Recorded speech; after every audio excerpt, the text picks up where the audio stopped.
Hi guys, welcome back to the channel, and you're with me Arun Sharma. And today's lesson I'm going to taking you through through an article through the Read and Learn series. I'm taking you through an article about the monetary policy tightening and whether inflation is finally going away across the world. So please understand before we go into this article and the reading of this. I'm doing this series, by the way, the Read and Learn series. I hope you have seen the earlier videos. If you have not, please go ahead and go and watch those. These are selected articles that are highly informative that I'm doing for my viewers. They're highly informative. They'll give you information about and they'll give you perspective about things and events that are happening across the world, whether it's economics, whether it's science, whether it's geopolitics. So that you get a better information, you get better informed, not just with data and information, but also with opinions about various issues happening around the world. So I want a smarter, my viewer of my channel to become smarter by sticking to the channel. That's one objective through which I'm doing this. The other objective, of course, is that through this I'm also wanting to help you improve the quality of your ability to read things and understand things. So that will have a direct effect on your ability to solve comprehension. So while I'm doing this, it's not just a GK session that I'm taking. I'm also helping you understand through these passages that I'm reading, these articles that I'm reading. I'm helping you understand at what point you should realize that, okay, there could be a question on this, what kind of questions emerge in comprehension at various points, and generally how do you understand text, or how do you keep your understanding of text abreast as you keep reading something while doing a comprehension passage or while doing verbal ability in any exam you take. So if you are preparing for any exam in which there's an English component, whether it's a CAT, it's a banking exam, it's any other exam, it's a UPSC or whatever you're looking at, this series will definitely help you improve your comprehension and understanding, your ability to comprehend text and understand. Of course, I hope you understand that if you can comprehend text, you can pretty much learn and read anything under the sun and become an expert at hundreds of subjects that you would like to master. So do support me by subscribing to the channel, and do share the videos and do comment on the videos if you're finding them good. So this is the next in the series. I've picked up an article on whether the inflation problem is going away. That's the headline article of the Economist this week. And one of the things before I get into this, I just wanted to explain to you. Those of you, of course, the economic students out there will know this well, but generally you should understand that with respect to monetary policy that the central banks execute around the world, they have two phases and two cycles in which they move, the phase of monetary tightening and the phase of monetary easing. So monetary tightening is a phase where interest rates starts going up, and interest rates start going up. When interest rates start going up, the amount of money in the hands of the customer and the consumer, the amount of money in the hands of corporations around the world, the amount of money in the hand of governments also starts reducing. It's called a monetary tightening policy, because when you raise interest rates, the liquidity is sucked out of the markets. And when you do that, when you actually do that and you raise interest rates and suck out liquidity, the trigger to do monetary tightening for most central banks is a high rate of inflation. When inflation becomes when inflation becomes too high and economies become overheated, markets become overheated, at that time the central banks have this tool of raising interest rates to suck out liquidity, so that the inflation moderates itself. And as you know, last couple of years, you should know this, last couple of years inflation has been high. Continents across America and Europe, the rich countries across America and Europe have been facing inflation, the kind of inflation they've not seen for a few decades. And because of that, the rich world started monetary tightening and has been doing monetary tightening over the last 3-4 quarters of the economic policy, and in the bid to fight inflation. And this article is about that. And monetary easing happens. So what happens? The cycle goes this way. Inflation goes up, monetary tightening starts happening, interest rates goes up, liquidity is sucked out of the system. When liquidity is sucked out of the system, recessionary trends start taking over the economies. Recession starts hitting world economies, and when that starts happening, you start easing liquidity by reducing interest rates, so that you provide enough impetus into the markets so that you don't actually hit a bad long-term recession. So you control inflation, and at the same time before getting into a recession, you try to get back to a monetary easing cycle, so that you gradually leave liquidity into the market. So that's how things have been happening. And so this article is a very interesting article about that, slightly long, around 10-11 paragraphs, but I'm quite sure if you stick with me, you will learn a lot with this. So do stick with me, and we'll go ahead. So the first paragraph starts with, given how woefully stock and bond portfolios have performed over the past year or so, you may not have noticed. So first information, stock and bond portfolios, equity portfolios and bond portfolios. Bond portfolios are the debt portfolios that people have,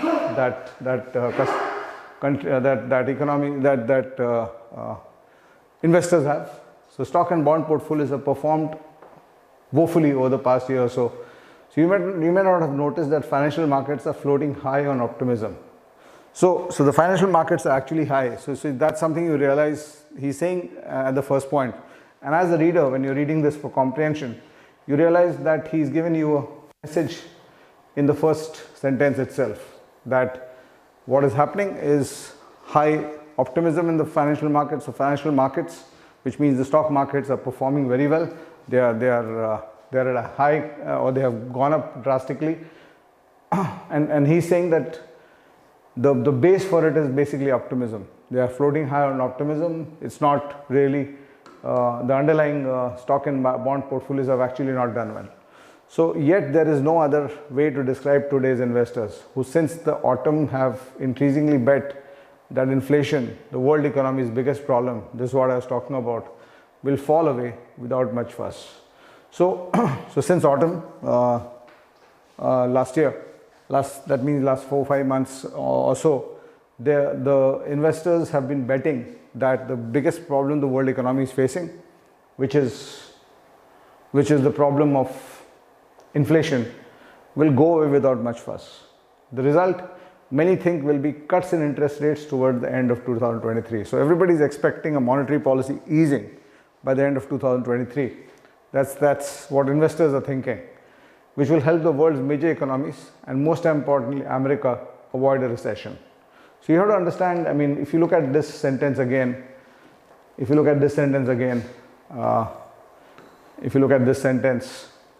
is a long sentence. It starts here, and your full stop is next here. So this is almost, I think, 5, 8, 10, 13, 16, 19, 20, 23, 26, 27, 30, 32, 35, 6, 39, 41, 45, 48, 50, 52, 53, 55, 56, 57, 58, 59 word sentences. This is a 59 word sentence. In the previous article that I did, we had come across a 62 word sentence. And the key to reading these sentences is to break it down into messages that you're getting from the author. So if you think about this, how I read this, so that it became smooth, yet there is no other way to describe today's investors. So he is talking about optimism being the way to describe investors. So there's no other way to describe today's investors. So now this becomes the noun.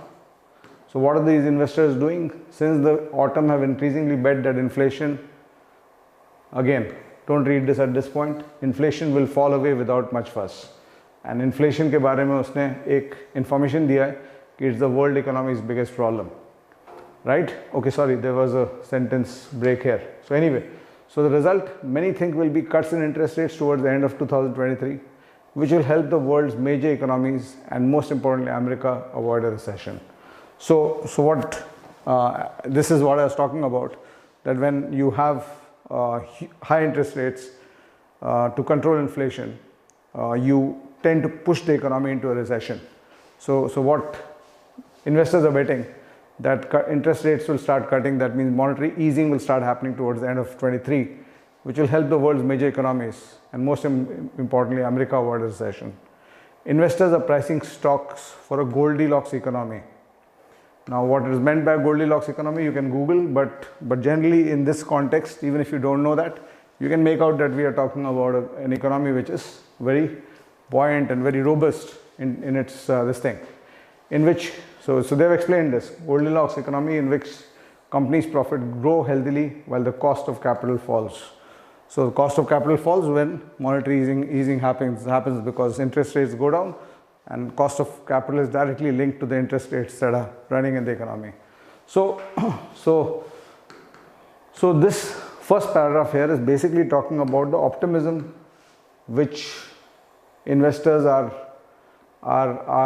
assuming about the world economy and about the quantitative easing, the monetary easing which is expected to happen according to investors.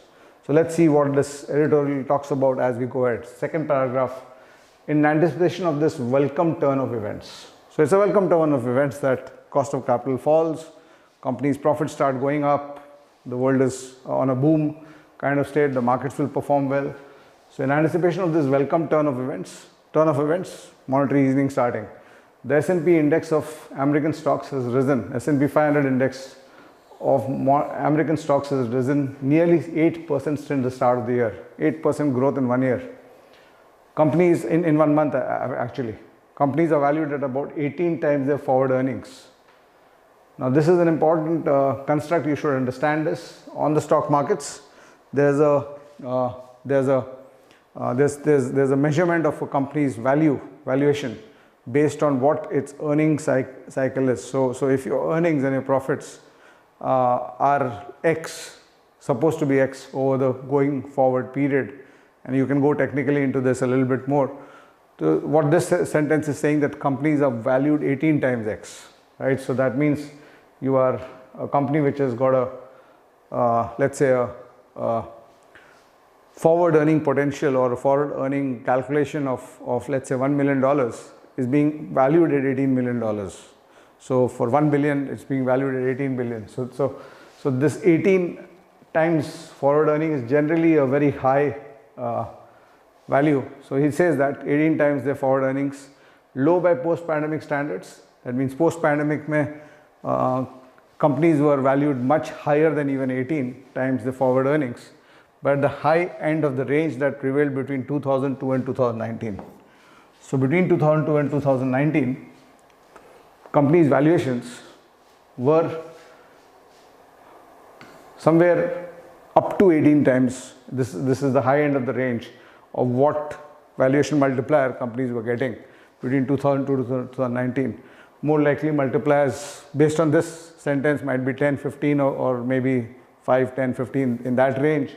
But यहाँ पे 18 times बोल रहा है. So 18 times is still low by post-pandemic standards, because post-pandemic, as you know, there's been a huge upturn. Digital companies, digitally driven companies were valued much higher than they actually deserve to be. The multiplier had gone crazy. This multiplier had gone crazy. So you should know about this and help you understand this information, this knowledge will help you understand valuations as you keep going ahead and keep tracking what's happening on the stock markets, etc. and also what's happening generally in the economy. And in 2024, those earnings are expected to surge by almost 10%. So these earnings on which you are projecting an 18 times multiplier, you are saying that 2024 this earning will surge by 10%, which is huge. 10% earning surge is actually beating inflation by a huge amount. It's beating normal growth by a huge amount. And I mean, if companies start growing, their earnings start growing by 10% for 7 years consecutively, a company's earnings will double in 7 years' time, which normally does not happen. But coming back, so this paragraph, in the context of the reading of the article, this paragraph is basically explaining why he's talking about this optimism, the Goldilocks economy, where companies' profits will keep growing and cost of capital will keep coming down. That's what they're talking about here. So now the third paragraph, it is not just American markets that have jumped. So he's now saying that this is a global trend. European stocks have risen even more thanks partly to a warm winter that has curbed energy prices. Money has poured into, so curbing energy prices will basically bring down inflation. So European markets mein inflation has been controlled because of a warm winter. When the winter is warm, the heating requirement of an economy, the electrical heating requirement of an economy goes down, and because of that, it's a major contributor. Your energy requirement, energy need comes down, and when energy need comes out, demand supply. If the demand reduces and the supply is constant or not disrupted, you tend to have a reduction of inflation. So that's the logic that you have to catch here. And money has poured into emerging economies which are enjoying the twin blessings of China abandoning its zero COVID policy and a cheaper dollar, the result of expectations of looser monetary policy in America. So two trends he's talking about. He's taking the article is taking you across the world now. He's moving from America, where this optimism was shown in the first paragraph, in the second paragraph. In this third paragraph, he's saying that it's also, he's given you two messages here. He's talking about European prices also, European stocks also risen by more than 8%. That's one point he's making, and he's referring to that partly due to warm winter, right? So trap question here could be that why has the European economy or the European stocks surged from the start of the year? And option one, first option, the trap option, is because of a warm winter. So that's a part reason. It's not the only reason. So there will be more reasons for that. So you have to grasp these things as you read, and you have to learn to grasp these things during your first reading itself, so that you don't get stuck in those traps when you're doing reading comprehension. So coming back, money has poured into emerging economies. So now this is the second feature or second part. So why does the author say that there's optimism in the stock markets across the world? So one reason, he's talking about American expectations. Second reason, Europe. Third reason, emerging economies. So why is the author, or a question like why has the author talked about emerging economies in the third paragraph of the article? The answer is, he's talked about emerging economies to illustrate the point that this optimism, the investors being high on optimism, is not just an American phenomena, it's across the world. So the moment you talk about emerging economies, you're talking about China, you're talking about India, you're talking about so many other economies across the world. So what is happening to these emerging economies? They're enjoying the two blessings. One, China has abandoned zero COVID policy, and the second is the cheaper dollar. And why is there a cheaper dollar in the first place? The cheaper dollar is the result of expectation of looser monetary policy in America. So as I told you, monetary easing or monetary policy loosening is the process or the cycle where interest rates start falling. So the dollar is cheaper these days because of the fact that people are expecting monetary policy easing. So he's saying that, and given the fact that he's already trying to question whether monetary policy is actually going to ease by the end of 2023, he's put a question mark on this. If you ask the author at this point, what do you think? Do you think the dollar will remain cheaper? What is the author's opinion about the cheaper dollar? So correct option, he does not think it will last too long, would be the correct reaction at this point. And this is what is called reading between the lines. So he contrasts this immediately. This is a rosy picture. Unfortunately, change of tack. When you say unfortunately, when you make a positive statement, then you say unfortunately. This is a standard structure of language, right? When you do something like this. The Indian economy had a great year last year, unfortunately. So what are you going to expect? You're going to expect something wrong that I'm going to talk about. The student performed exceedingly well in his exams last year, unfortunately. So when you say that, something like this, when you make a positive statement and then you say unfortunately, you know that there's something negative coming, right? So this is a rosy picture. Unfortunately, as we explained this week, you don't need to understand this. It is probably misguided. What is misguided? The picture. The world's battle with inflation is far from over, and that means markets could be in for a nasty correction. So the author is now given his opinion that the world's markets are in for a sharp correction, and that could mean a nasty shock or a nasty correction. So then he moves on now. For a sign of what has got investors' hopes up, look at America's latest consumer price figures released on February 14th. So now he's going back to why have consumers started to look up? Why have consumers started to what made investors start, or what made investors' hopes up in the first place?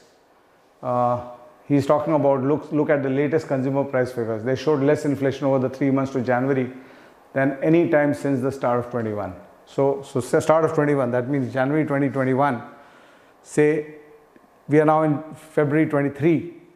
So they are saying that the consumer price figures, this is what is used to measure inflation in an economy, the consumer price index. And this has shown less inflation over the last 3 months to January, that means November, December, January, than any time since the start of 21. Many of the factors which first caused inflation to take off have dissipated. Now he's now talking from the investor's point of view. Obviously he's not believing that the investors are correct in betting on growth at this point, but he's now saying why. He's talking about the explanation, and you would expect that because this author is talking about कि ऐसा होने नहीं वाला है और it's not the right thing to be so optimistic, तो ये reasons बताएगा पहले. He'll talk about the reasons first, and he'll talk about the reasons why the optimism is there, and then he'll blow those reasons apart. So you can expect that happening as you go ahead. So many of the factors which first caused inflation to take off have dissipated. Global supply chains are no longer overwhelmed by surging demand for goods. Right, so let's come back to this. So the optimism is coming from the CPI, consumer price figures, being very low or having dropped down. So that is an indicator that inflation is on target. So many of the factors which first caused inflation to take off have dissipated. So the factors that caused inflation have dissipated. So it's a reason why you should be optimistic. Global supply chains are no longer overwhelmed by surging demand for goods, nor disrupted by the pandemic. So supply chains are no longer overwhelmed, and the pandemic disruption is over. So two things that have happened here. As demand for garden furniture and games consoles has cooled, goods prices are falling, and there's a glut of microchips. So he's talking about, I mean, there was a microchip shortage a couple of years back because of supply chains, and there was a extra demand for goods and services that were pandemic driven. So when you're talking about garden furniture and game consoles, you know, everybody was buying those during the pandemic years when you were at home. So these are factors that were causing inflation, and because these factors are gone, the inflation took off because of these factors, and these factors have got dissipated now. The oil price is lower today than it was before Russia invaded Ukraine a year ago. So Russia's invasion of Ukraine, already a year long, that war has been continuing for a year. So Russia's invasion of Ukraine के पहले जो price था वो price zoom किया because Russia invaded Ukraine, oil prices, and now it's gone back not just to that level before Russia invaded Ukraine, it's gone below that. So oil prices have also gone down. So this is these are this thing. Why does the author feel, or which of the following reasons has the author given for people who are optimistic about the stock markets and the growth of the markets in 2023 and 24? So three reasons is given here. Supply chains, right? Example, microchips. Demand for goods, surging demand for goods like garden furniture and game consoles, and oil price is down from, I mean, he's talking about, what you have to understand is that the oil price was at a certain level. Then when the Russia war happened, it zoomed up. When Russia invaded Ukraine, it zoomed up. And today, the oil prices are lower than the starting prices before the invasion. That's what he's saying. So the picture of falling inflation is repeated around the world. The headline rate is falling in 25 of the 36 mainly rich countries in the OECD. So why, you see, I mean, he's saying that these are the reasons why people are thinking about inflation, the inflation problem going away. But you are going to expect a but from him again, because he's already laid out his point of view, where he's saying that inflation is not going to go away. And this is where you should be able to understand the paragraph shift. He'll come back to his point of view. And this sentence actually kind of reinforces that point. Yet fluctuations in headline inflation often mask the underlying trend. Look into the details, and it is easy to see that the inflation problem is not fixed. So now the word of caution. So this sentence is about the word of caution that's coming up. America's core prices, which exclude volatile food and energy, grew at an annualized pace of 4.6% over the past 3 months and have started gently accelerating. So he's saying that if you look under the trends, if you look inside the trends, if you do a micro reading of the trends, you're seeing that although the headline is going down, it's actually, there is bad news hidden in the details, right? The main source of inflation is now the services sector, which is more exposed to labor costs. So again, this, if you saw my previous article about labor costs defining or being one of the factors for inflation these days and high growth of labor costs. So this is something you would know already. And one thing you should understand, that the more informed you become, the easier it becomes to read, because information like this then goes into your head, saying, and your head responds, "Kya chahiye to mere ko pata hai," right? Otherwise you have to digest this and move on and digest this additional information along with all the other information. But if you know something, then the digestion becomes easy, because some of the things are going into your head and fitting into things you already know. So what he's saying is main source of inflation is now services sector, which is more exposed to labor costs. In America, Britain, Canada and New Zealand, wage growth is still much higher than is consistent with the 2% inflation targets of their respective central banks.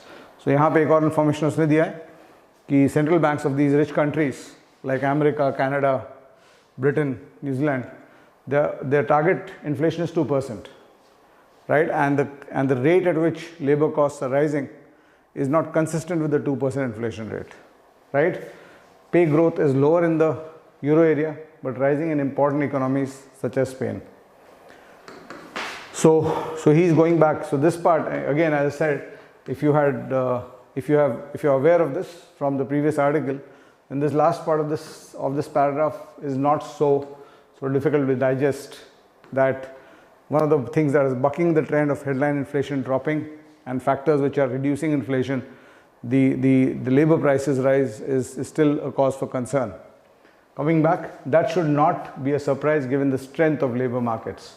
6 of the G7 group of big rich countries enjoy an unemployment rate at or close to the lowest seen this century. So when unemployment rate is low, so what happens? Why is he saying this? So you have to understand the fact that when unemployment rate is low, it means that there is a lot of demand for labor, a lot of demand for people in various sectors.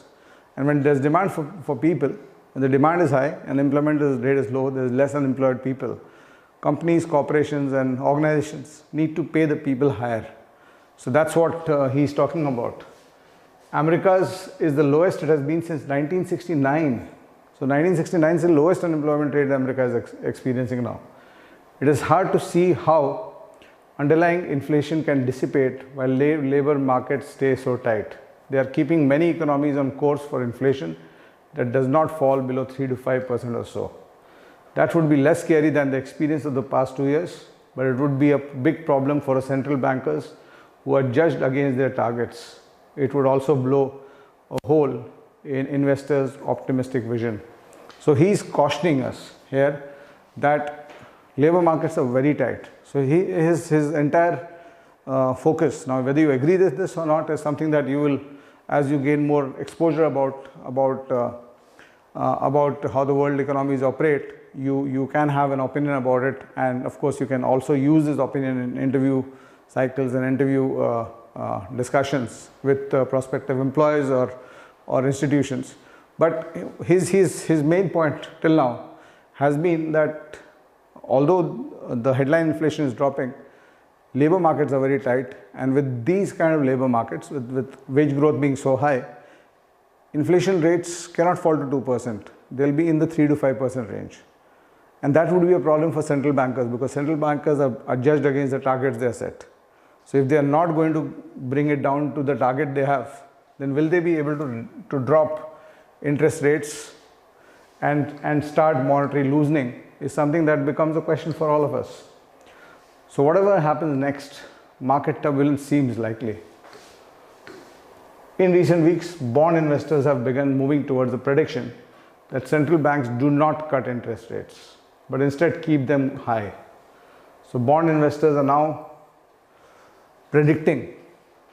Bond investors are investors who invest in bonds, in fixed return instruments, and they have started moving towards the prediction that central banks do not cut interest rates. Right? Remember, the first paragraph was talking about the optimism because people are now expecting that rates will start going down. So bond investors have started predicting the opposite. It is conceivable just that rates stay high without seriously denting the economy while inflation continues to fall. So you need to understand the sentence. One of the things that you need to do while you're reading, that any time you have a sentence which gives you some new idea or changes tack in terms of idea, you have to catch it before you go on. Without catching it, you should not move on. So bond investors are betting now. They're moving towards the prediction that interest rates cut nahi hoga. Now he's telling us something more. It is conceivable, just conceivable, barely conceivable, that rates stay high without seriously denting the economy. That means rates can be high without pushing the economy into recession. When rates are high, to control inflation, economies start getting pushed towards recessionary trends and recessionary modes. So he's saying that it's conceivable that might not happen while inflation continues to fall. If that happens, markets would be buoyed by robust economic growth. Yet, persistently higher interest rates would inflict losses on bond investors, and the continuing elevated risk-free returns would make it harder to justify stocks trading at a large multiple of their earnings. Right? So let's understand this again. First of all, he's talking about it is conceivable that rates stay high without denting the economy. Right? And inflation continues to drop. So when your interest rates are high, inflation will drop. If that happens, markets would be buoyed by robust economic growth. So growth will be good if that happens.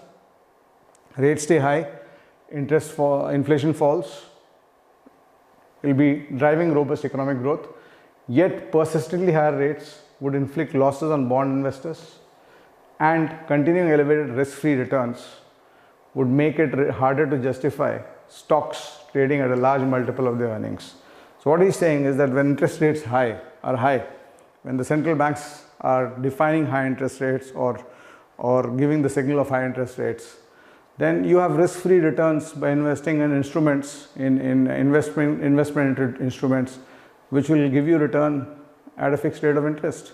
It's like you would rather go into a fixed deposit investment when interest rates, when a bank is giving you 8%, rather than take a risk on a company which will likely give you 12%, or on a stock portfolio which will give you 12%. So the spread is not too much. So you will just go for the safer option of investing in risk-free instruments. So that's what he's saying here. Persistently higher rates, that's what he's saying here. If rates are persistently higher, elevated, so risk-free returns are continuously elevated if that happens. And then it would be higher, it would make it higher to justify stock trading. So you would not put money in equity at a large multiple of earnings for a company. वो 18 का जो multiplier का बात हुआ था start में of the article, he's criticizing that with that multiplier and high interest rates, why should you take the risk as an investor? So let's keep going. Where does it take us from here? He moves on. It is far more likely, however, that high rates will hurt the economy. So पिछले paragraph में उसने बोला कि शायद maybe the economy will not get hurt. It's possible, it's conceivable, just conceivable that high interest rates will not hurt the economy. But now he's contradicting himself there, that he's saying, not contradicting, he's saying that ज़्यादा likely है, it's more likely that high rates will hurt the economy. In the modern era, central banks have been bad at pulling off soft landings, in which they complete a cycle of interest rate rises without an ensuing recession. That's what I told you at the start of the discussion, that when interest rates go up, it is the trigger for interest rates going up is inflation. And when inflation starts happening, interest rates start going up, you start pushing the economy into a recession. So the key for the central banks is to balance the rising of the interest rates, balance the monetary policy tightening against pushing, without pushing, or doing it just enough without pushing the economy into recession. So, and what he's saying is that in the modern era, central banks have been bad at doing this. So they are not able to. A soft landing is you are able to complete the interest rate rises, and you start losing monetary policy without bringing on inflation on the recession on the economy. So, and central banks are bad at doing this. History is full of examples of investors wrongly anticipating strong growth towards the end of a bout of monetary tightening, only for a downturn to strike. So history is full of examples. So past में बहुत बार ही हुआ है कि investors are anticipating strong growth towards the end of a bout of monetary tightening. So the monetary tightening is expected to be now ending, right?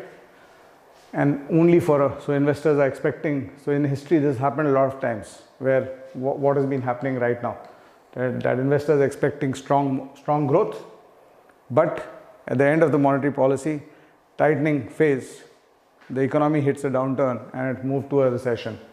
That has been true even in conditions that are less inflationary than today's.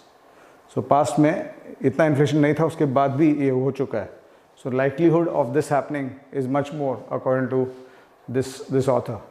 Were America the only economy to enter recession, much of the rest of the world would still be dragged down, especially if a flight to safety strengthened the dollar. So dollar was weak, that was helping the world economy, that was helping countries across the world.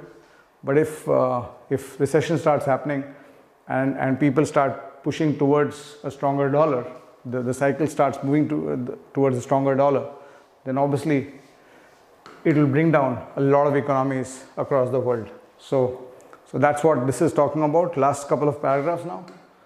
There's also the possibility that central banks faced with a stubborn inflation problem do not have the stomach to tolerate a recession. Instead, they might allow inflation to run a little above their targets. So 2% target है उनका. They will say कि 3-4% हम ले लेंगे target. We'll accept 3 to 4%. It's more controllable.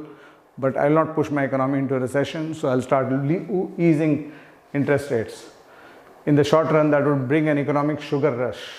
अगर ऐसा होता है, the economic sugar rush would mean again a bout of very quick satisfaction for people who are assuming growth or who are expecting growth. It might also bring benefits in the longer run. Eventually, interest rates would settle higher on account of higher inflation, keeping them safely away from zero and giving central banks more monetary ammunition during the next recession.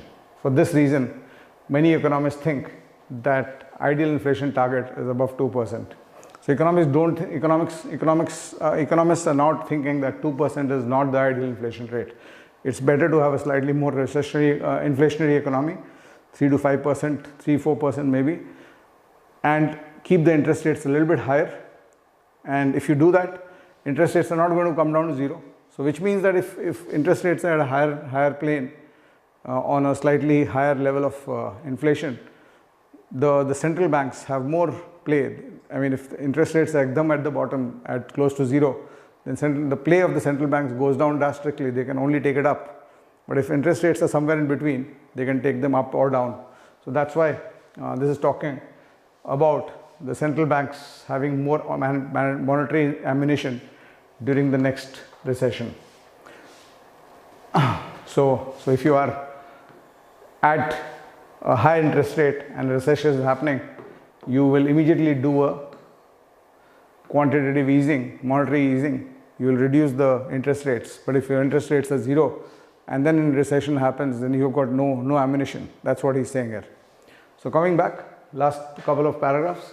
Yet managing such a regime shift without wreaking havoc would be an enormous task for central banks. They have spent the past year emphasizing their commitment to their current targets, often set by lawmakers. Ditching of one regime and establishing another would be a once-in-a-generation policy-making challenge. What regime is he talking about? He's talking about the 2% targets versus the 3 to 4%, settling for a slightly more inflationary economy to avoid the hard landing of a recession. Right? Decisiveness would be key. In the 1970s, the lack of clarity about the goals of monetary policy led to wild swings in the economy, hurting the public and investors alike. So he's now pointing that this is basically going to be in the hands of the lawmakers and the central bankers to actually decide that we are you ditch the low inflation regime. You ditch the low inflation regime, and you move to a slightly higher inflation regime. You move to a slightly higher inflation regime where you're allowing recession to happen, inflation to happen a little bit more than what you require or what you have been aiming for. So that's what this part is saying.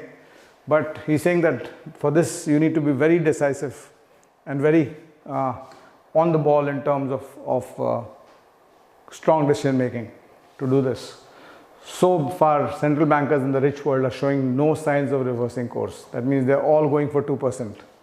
But even if inflation falls or they give up fighting it, policy makers, दो चीज़ हो सकता है, inflation fall कर जाएगा या फिर ये लोग fighting inflation give up कर देंगे and accept a higher inflation economy. Policy makers are unlikely to execute a flawless pivot. The pivot is from currently trying to go for a low inflation economy, pivoting to accepting a slightly high inflation economy. Whether it is because rates stay high, recession strikes, or policy enters a messy period of transition, investors have set themselves up for disappointment. So he's finally concluding his argument by talking about the fact, and all these articles are arguments, by talking about the fact that inflation, because of these reasons, the investors who are thinking about growth and setting themselves up कि now we are out of the inflation problem and monetary easing होगा, growth rates jump करेंगे, Goldilocks economy आएगा. So because of these factors, it might not happen, and that's why the investors who are expecting all that, for them that will be a disappointment. So thank you so much. I hope you enjoyed this. The beautiful article explains a lot of things. I hope you enjoyed my analysis of the various issues inside this. Do let me know how you're finding this series, and do share the videos and do subscribe to the channel for much more content on this. Thank you so much. Bye-bye.